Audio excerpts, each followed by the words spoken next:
1971ರ ಬಕ್ತಾರ್ ಮೈದಾನದಲ್ಲಿ ಇಂತಹ ಯುದ್ಧ ನಡೆದಿತ್ತು. ಆಗ ಟೆಕ್ನಿಕಲಿ ಭಾರತ ಸೋಲಬೇಕಾಗಿತ್ತು. ಏಕೆಂದ್ರೆ ಪಾಕಿಸ್ತಾನದ ಹತ್ತಿರ ಅಮೆರಿಕನ್ ಸಪ್ಲೈಡ್ M48 ಪ್ಯಾಟರ್ನ್ ಟ್ಯಾಂಕ್ಗಳಿದ್ವು. ಈ ಟ್ಯಾಂಕ್ ಆ ಸಮಯದಲ್ಲಿ ತುಂಬಾ ಪವರ್ಫುಲ್ ಆಗಿದ್ವು. ಕಂಪ್ಯೂಟರ್ ನಿಂದ ಕೂಡಿತ್ತು, ಕತ್ಲಲ್ಲಿ ಲೈಟ್ ಇರ್ತಾ ಇತ್ತು, ನಮ್ಗಿಂತ ಜಾಸ್ತಿ ಟೆಕ್ನಾಲಜಿ ಹೊಂದಿತ್ತು. ಅದೇ ಭಾರತೀಯ ಸೈನಿಕರ ಹತ್ತಿರ ಇತ್ತು ಹಳೆಯ ಸೆಂಚುರಿಯನ್ ಟ್ಯಾಂಕ್, ಜಾಸ್ತಿ ತೂಕ, ನಿಧಾನವಾದ ಚಲನೆ, ಯಾವುದೇ ಆಧುನಿಕ ಸೌಲಭ್ಯ ಇರಲಿಲ್ಲ. ಬೆಳಗ್ಗೆ 16 ಡಿಸೆಂಬರ್ 1971ರಂದು ದುಶ್ಮನ್ ದಾಳಿ ಮಾಡಿದ್ದಾಗ ಇದು ಕೇವಲ ಟ್ಯಾಂಕ್ಗಳ ಘರ್ಷಣೆ ಇರಲಿಲ್ಲ, ಇದು ಪೂರ್ತಿ ಬಕ್ತರ್ ಬಂದ್ ತುಕಡಿಯ ದಾಳಿಯಾಗಿತ್ತು.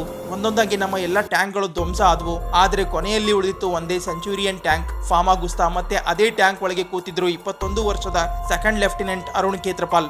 ಮುಂದೆ 10ಕ್ಕಿಂತ ಜಾಸ್ತಿ ಪ್ಯಾಟರ್ನ್ ಟ್ಯಾಂಕ್ಗಳಿದ್ವು, ಮತ್ತೆ ಹಿಂದೆ ಸರಿಯುವ ಯಾವುದೇ ದಾರಿ ಇರಲಿಲ್ಲ.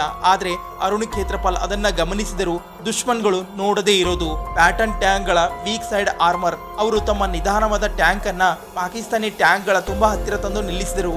ಎಷ್ಟು ಸಮೀಪ ಅಂದ್ರೆ ಪ್ಯಾಟರ್ನ್ ಟ್ಯಾಂಕ್ ತಮ್ಮ ಹೈಟೆಕ್ ಸಿಸ್ಟಮ್ ನ ಲಾಭ ಪಡ್ಕೊಳ್ಳದೇ ಇರುವಷ್ಟು. ಅದೇ ಕ್ಷಣ ಬಾಂಬ್ ಸ್ಫೋಟಗೊಂಡಿತ್ತು, ಟ್ಯಾಂಕ್ ಒಳಗೆ ಬೆಂಕಿ ಹತ್ತಿತ್ತು, ಮತ್ತೆ ರೇಡಿಯೋನಲ್ಲಿ ಸಂದೇಶ ಬಂತು, ಅರುಣ್ ಹಿಂದೆ ಸರಿ, ಟ್ಯಾಂಕ್ ಸ್ಫೋಟಗೊಳ್ಳುತ್ತೆ ಎಂದು.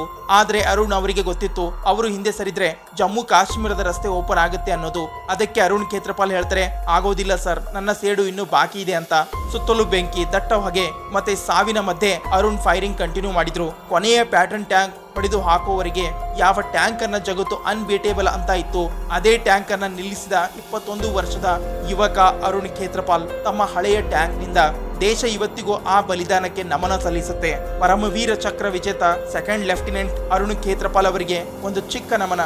ಇಂಥದ್ದೇ ಫ್ಯಾಕ್ಟ್ ವಿಡಿಯೋ ನೋಡಲು ಚಾನಲ್ ಸಬ್ಸ್ಕ್ರೈಬ್ ಮಾಡಿ, ಹಾಗೆ ನಮ್ಮನ್ನು ಫಾಲೋ ಮಾಡಿ, ಸಪೋರ್ಟ್ ಮಾಡಿ.